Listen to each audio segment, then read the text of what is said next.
গত ৯ জুলাই যুক্তরাষ্ট্রের উদ্দেশ্যে ঢাকা ছাড়েন শাফিন আহমেদ। কতই না পরিকল্পনা ছিল তার। দেশটির এক অঙ্গরাজ্য থেকে আরেক অঙ্গরাজ্যে গান শোনাবেন শ্রোতাদের। শুরুটা হয়েছিল সুন্দরভাবেই। প্রথম কনসার্টটি বেশ ভালোভাবে কেটে যায় তার। এরপর ২০ জুলাই ভার্জিনিয়াতে তার আরেকটি স্টেজ শোতে পারফর্ম করার কথা ছিল। দ্বিতীয় কনসার্টের আগে যেন খেলেন ধাক্কা, যে ধাক্কা তার জীবনের সব হিসেব নিকেশ নিমেষেই পাল্টে দেয়। সামলে উঠতে পারেননি আর, বরণ করে নিলেন মৃত্যুকে। ২৫ জুলাই বাংলাদেশ সময় সকাল ৬টা ৫০ না ফেরার দেশে চলে যান শাফিন আহমেদ। মৃত্যুকালে তার বয়স হয়েছিল ৬৩ বছর। এদিন সকালে যুক্তরাষ্ট্রের ভার্জিনিয়া থেকে উড়ে আসা শাফিনের হঠাৎ মৃত্যুর খবর হতবাক করে দেয় সঙ্গীত জগতের তারকাদের। আমরা দুঃখে সুখে একসাথে অনেক বছর কাটিয়েছি। আমরা ভাইরা এত সময় কাটাই না যত আমরা মিউজিক করতে গিয়ে আমি আহমেদ শাফিন যত সময় কাটিয়েছি। আমি গান শুরু করেছি, তার জন্য সে গান গেয়েছে। হামিন এর জন্য গান শুরু করেছি, হামিন গান গেয়েছে। মিউজিক গুলো বেশিরভাগই আমি অ্যারেঞ্জ করতাম, আমি আর হামিন মিলে অ্যারেঞ্জমেন্ট করতাম। বেসিক্যালি তাকে দিয়ে আমরা গানটা গাওয়াতাম, আর সে বেসটা বাজাতো। অ্যাজ এ ব্যান্ড মেম্বার হিসেবে অবশ্যই তার অবদান ছিল, ইনভলভমেন্ট ছিল, সে সব রেকর্ডিং এ ছিল, গানগুলো গেয়েছে। এই তো সকালে ঘুম থেকে উঠেই খবরটা পেলাম। আমার আসলে বলার ভাষা নাই, কারণ আমরা এত ক্লোজলি কাজ করতাম, স্টেজ শেয়ার করতাম, গান করতাম। ব্যান্ড মিউজিক তো আপনারা সবাই জানেন, আমরা সবাই মিলে করতাম। মামবাতে আমরা ছিলাম। আসলে আমি ভাষায় প্রকাশ করতে পারছি না। এরকম একটা নিউজ আমরা পাবো, একেবারে মনটা ভেঙে গেছে। আমি কোনো ভাষা নাই আমার প্রকাশ করার মতো। অনেক অনেক শো করেছি, প্লাস এটা ছাড়াও শো ছাড়াও আমাদের তো খুব পার্সোনালি ফ্রেন্ডশিপ ছিল। আমরা খুবই ক্লোজলি কথা বলতাম, কাজ করতাম, এবং বিভিন্ন সময় আমরা আমাদের এক্সপিরিয়েন্স শেয়ার করতাম। তো এগুলো আমরা খুব মিস করবো। আর সবচেয়ে বড় কথা হচ্ছে শাফিন খুবই ভালো মিউজিশিয়ান, এবং ও নিজে গান শুরু করতো, গান গাইতো এবং গিটার বাজাতো। স্পেশালি ও মাইলসে বেস গিটার বাজাতো। সো আমি বলবো বাংলাদেশে one of the best base guitarist ছিল সে। তো সেই হিসেবে কোনো নো ডাউট আমরা একটা বিশাল একটা মিউজিশিয়ানকে হারালাম, এবং আমি বলবো বাংলাদেশের স্পেশালি মিউজিক অঙ্গনে একটা বিরাট শূন্যতা তৈরি হবে। ওনার সাথে আমার একটা ব্যক্তিগত সম্পর্ক ছিল, সেটা হচ্ছে যে আমার সুরে উনি গান করেছেন একটা, মানে আমার সুর এবং সঙ্গীত উনি গান করেছেন। তারপর ওনার একটা ইংলিশ অ্যালবাম ছিল, যে অ্যালবামটা আসলে একটা ট্রিবিউট অ্যালবাম ছিল, কাভার সং এর অ্যালবাম, সেটাও মিক্সড আমার করা।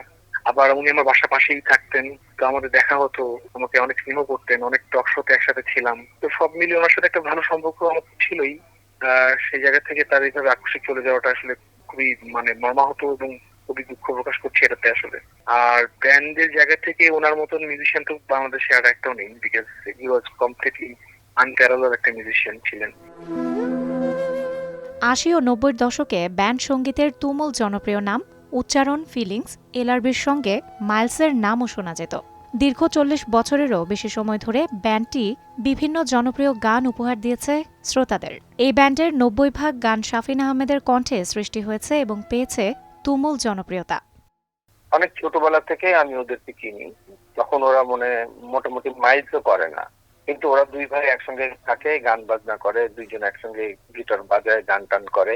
আই নিউ দেম ফ্রম ওই সময় দেখা হতো, কিন্তু ওরকম ভাবে পরিচয় হয়নি। তারপর যখন আমি ব্যান্ডে জয়েন করলাম ফিডব্যাকে, লাইক 86-এ, তখন ওই হোটেলে আগে যাদের সঙ্গে শো করতো তারা শাফিন হামিনকে ভালো করেই চিনতো, তারা দে ওয়ার ফ্রেন্ডস। আমি ব্যান্ডে জয়েন করার পর আস্তে ওদের সাথে আমার বন্ধুত্ব বাড়ে, এবং যখনই কোনো অনুষ্ঠানে যেতাম, প্রচুর অনুষ্ঠান হতো তখন, অপশো হতো, তখন যেখানে যেতাম দেখা হতো, গল্প আড্ডা করতে করতে একসময় উই বিকেম ফ্রেন্ডস।